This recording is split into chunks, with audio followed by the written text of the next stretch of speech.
Assalamualaikum warahmatullahi wabarakatuh.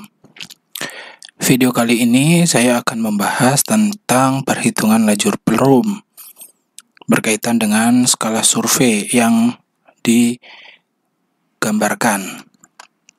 Nah, ini adalah perhitungan lajur perum yang sebelumnya saya bahas di video tentang proses pembuatan lajur perum. Di sini ada pertanyaan, jika skala peta yang nantinya akan digambarkan adalah 1:5000, kemudian mengapa spasi lajur perum untuk single beam echo sounder itu harus 50 meter. Jadi akan saya jelaskan sebagai berikut. Definisi skala peta dikutip dari Ilmu Ukur Tanah 1964. Skala peta adalah perbandingan jarak di peta dengan jarak di bumi. Jika ini adalah peta laut yang kita gunakan atau yang nantinya akan kita gambarkan, seumpama, atau yang kita gunakan lah, maka di bagian yang berwarna merah ini itu ada keterangan skala. Seumpama ini adalah peta 86B Teluk Jakarta. Nah, di situ ada keterangan skala 1:20.000. Artinya, secara definisi, jika skala peta 1:2000 itu adalah jika kita mengukur di peta 1 cm menggunakan sebuah penggaris, maka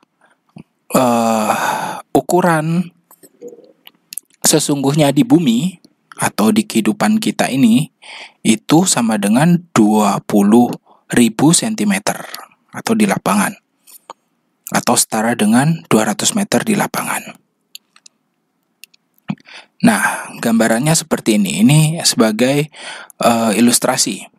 Jika ini adalah gambar di peta yang sebelah sini ini, kemudian ini situasi real di bumi. Maka jika kita melakukan pengukuran 1 cm di peta, nah ini penggaris, kemudian kita lakukan pengukuran 1 cm dari ujung sini ke tengah sini sejauh 1 cm di peta, maka kondisi real pada saat di lapangan itu setara dengan 20.000 cm di bumi, atau sama dengan 200 cm. Nah, kalau di kehidupan real atau di bumi sejauh ini perbandingannya. Jadi ini 200, ini 1 cm. Sesuai dengan skala peta yang digambarkan atau yang kita baca. Nah, dari skala peta tadi yang pertanyaan jika ada pertanyaan jika skala petanya itu adalah 1:1000, mengapa yang digambarkannya itu spasi lajur atau mengapa yang dilaksanakan pada saat survei pemeruman menggunakan single beam skala 1:1000 itu spasi perumnya 10 meter. Nah, penjelasannya itu akan seperti ini. Jadi sebenarnya itu nanti hubungannya dengan semacam estetika atau keindahan lah, atau kerapihan pada saat menampilkan di peta. Jika ini adalah area survei di laut, kemudian ini adalah proses perancangan atau perencanaan lajur perum dan sekaligus pelaksanaan pemeruman di laut, lajurnya barat timur yang warna hijau ini, maka sepanjang lintasan lajur perum yang dilaksanakan akuisisi data batimetri, dia menghasilkan data pemeruman. Rapatnya angka sounding ini itu tergantung si operator menyetingnya per berapa detik atau per berapa meter dia mengeping. Jadi rapat sekali. Sehingga jika dilakukan generalisasi, jadi generalisasi itu adalah tidak semua angka kedalaman yang dihasilkan oleh pemeruman akan ditampilkan pada peta. Jika semuanya ditampilkan, maka ini akan rapat sekali. Data angka kedalamannya rapat, kemudian hasilnya nanti tidak bisa dibaca dengan baik. Gitu. Tidak bisa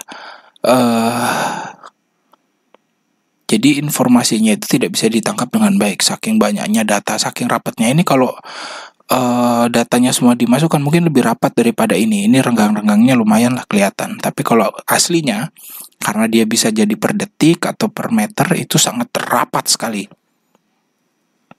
Kemudian generalisasi yang dilakukan oleh peta, oleh software untuk membuat peta atau membuat gambar lukis lapangan, itu dia akan melakukan penghapusan data atau generalisasi pada radius 200 meter omni sekelilingnya. Ini catatan jika area atau penggambaran kita pada peta itu adalah 1:20 meter. 1:20 meter. Jadi di lapangan dia akan melakukan generalisasi sejauh 200 meter. Kemudian angka batimetri yang ditampilkan adalah angka terdangkal pada spot ini atau pada garis ini sejauh 200 meter itu yang ditampilkan hanya yang terdangkal. Kalau yang dalam itu tidak ditampilkan. Karena terdangkal apa? Kenapa? Karena terdangkal itu hubungannya dengan keselamatan navigasi. Kalau terdalam ditampilkan ya tidak terlalu signifikan atau membahayakan untuk keselamatan navigasi. Namun kalau yang terdangkal ditampilkan, maka itu yang akan jadi perhatian oleh si pengguna peta tersebut. Sehingga jarak generalisasi 200 meter ini bersifat kurang lebih plus minus. Tidak selalu tepat di situ 200 meter akan ditampilkan angka peta generalisasinya itu. Jadi bisa jadi dia lebih pendek jaraknya, lebih dekat, bisa jadi lebih jauh. Intinya pada radius kurang lebih 200 meter omni satu sama lain, jika ada yang terdangkal, dia yang lebih diutamakan untuk dikeluarkan. Nah, gambarannya kurang lebih seperti ini. Sehingga yang di tengah-tengah ini kalau ada 20 meter, kemudian di sini ada 19, maka akan lebih diutamakan yang dangkal, yang 19 ini daripada yang 20 meter. Sama, semuanya juga seperti itu. Kalau di sini 20 mungkin harusnya agak ke sini dikit ya ini. Contoh yang ini. Supaya agak. Tapi karena 18 ini lebih dangkal, maka 18 ini lebih diutamakan untuk ditampilkan pada penggambaran peta skala 1:20.000. Sehingga angka yang tadi terdalam atau angka yang lebih dalam itu tidak akan ditampilkan pada penggambaran skala peta 1:20.000. Angka-angka selebihnya itu yang mungkin dia banyak sekali, rapat.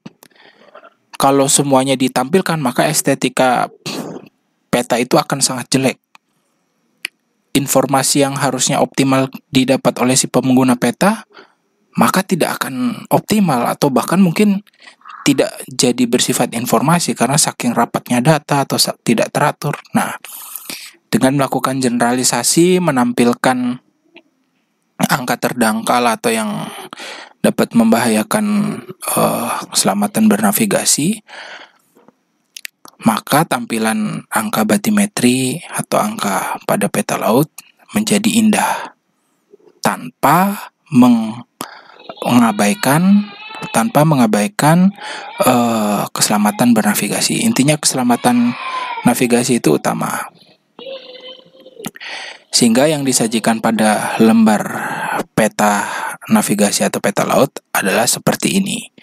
Nah, jarak-jaraknya ini yang tadi omni kanan kiri 200 meter itu sudah melalui proses tadi itu. Seperti itu. Sehingga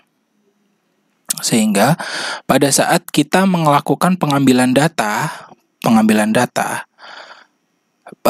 survei batimetri single beam echo sounder, spasi lajur pada skala 1 banding 20.000 itu sama dengan 200 meter di lapangan. 200 meter di lapangan. Jadi kalau digambarkan nanti akan seperti ini. Nah, seperti ini. Kemudian sebagai catatan, yang diisyaratkan atau yang dipersyaratkan oleh S44IHO itu hanya spasi lajur silang. Kalau spasi lajur silang itu ada, ini saya cuplik di S44IHO edisi 5 tahun 2008 poin A.3.1 tentang single beam echo sounder atau SBS. Untuk lajur silang itu sama dengan 15 kali lajur utama. Gitu. Namun untuk pada S44 edisi 6 itu kalau nggak salah sekitar 10 kali lajur utama. Sehingga jika lajur utamanya adalah 200 meter pada skala penggambaran 1 banding 20.000, maka lajur silangnya adalah 200 dikali 10, maka 2.000. Nah, lajur silangnya kurang lebih seperti ini. Jadi kira-kira sudah paham ya kenapa kalau skala penggambaran kita 1 banding 20.000, maka spasi lajur utamanya itu adalah 200 meter. Atau pada pus hidrosal sendiri itu tidak lebih dari 200 meter. Atau seumpama jika skala 1 banding, saya coret-coret dulu di sini. Jika skala survei adalah 1 banding 1000,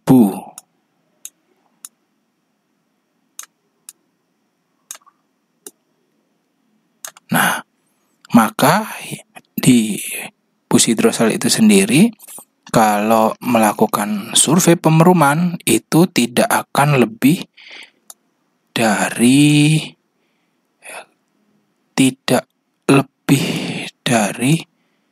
10 meter.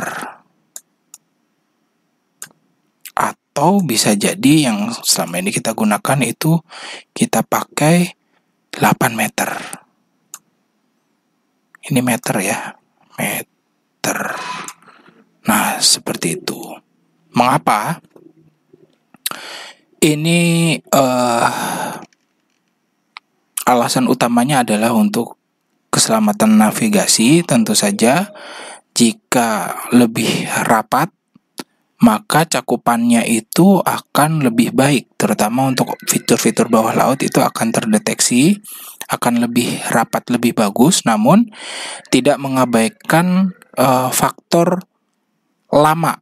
Jadi memang kalau lebih rapat lebih bagus, namun kan semakin rapat waktunya semakin banyak atau semakin bertambah. Jadi pekerjaan juga semakin lama. Nah, tanpa mengabaikan faktor itu, sehingga angka 8 meter pada skala 1 banding 1000 ini itu sudah sangat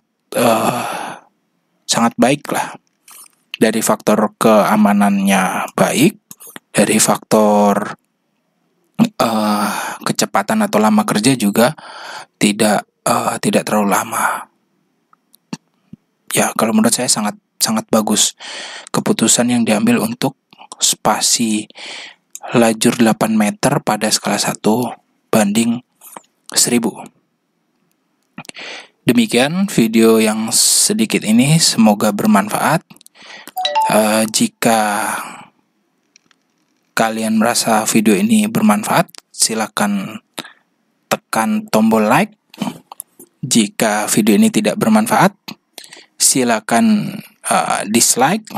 Atau jika ada pertanyaan yang ingin kalian tanyakan, silakan tinggalkan di kolom komentar. Lebih bagus lagi kalau kalian ingin share atau ingin request video tutorial selanjutnya. Jangan lupa klik subscribe ya. Terima kasih. Saya Aditya Prayoga, sampai jumpa di video yang akan datang. Assalamualaikum warahmatullahi wabarakatuh.